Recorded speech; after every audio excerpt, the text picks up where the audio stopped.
નમસ્કાર મિત્રો. તો આપણી સાથે છે આજે મોહમ્મદભાઈ કે જેમને કમળો થયો હતો અને એમના વિશે એમની જે પણ આખી જર્ની રહી એમના વિશે કહેશે. એમના પિતાજી એમના મોઢેથી આપણે સાંભળીશું અને થોડું શીખીશું આપણે કમળા વિશે. આ મારો છોકરો છે મોહમ્મદ સાદ. એમને કમળો થઈ ગયો હતો. અમે મોવા દેખાડ્યું હતું, પછી અમને ત્યાંથી સાહેબ પાસે મોકલ્યા અને અમારા છોકરાને 56 પોઈન્ટ કમળો હતો.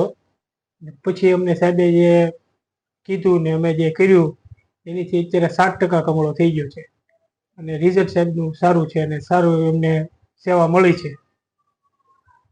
આભાર તો તમારો.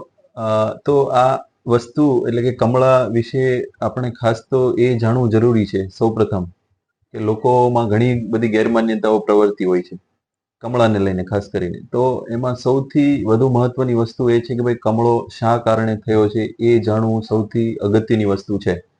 એના માટે તમારે નજીકના વ્યવસ્થિત ડોક્ટરનો સંપર્ક કરવો ખૂબ જ જરૂરી છે કે જેના ઉપર આખી સારવાર નિર્ભર હોય છે. કારણ કે અમુક પ્રકારનો કમળો માં કોઈ પણ સારવારની જરૂર હોતી નથી, જે એની જાતે જ ધીમે ધીમે ધીરજ સાથે સારો થઈ જતો હોય છે. પણ અમુક પ્રકારનો કમળો કે જે પથરીને કારણે પણ, પિત્તાશયની નળીમાં પથરી હોય એના કારણે પણ કમળો થઈ શકે. તો એ કારણોમાં એમને આગળ સારવાર જરૂરી કરાવવી પડતી હોય છે.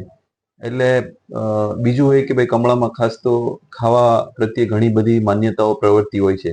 તો હું એ જ કહીશ કે કમળાના દર્દીને સંતુલિત આહાર એટલે કે આપણે જે રૂટીનલી રોટલો છે, રોટલી છે, દાળ ભાત, ખીચડી, શાક એ બધો ખોરાક આપી શકાય એવું નથી કે ભાઈ કમળો હોય એટલે રોટલી બંધ કરી દેવાનું.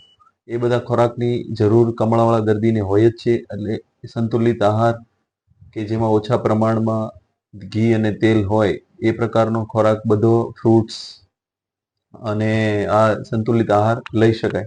એટલે એ પણ માન્યતા દૂર કરવાની જરૂર છે.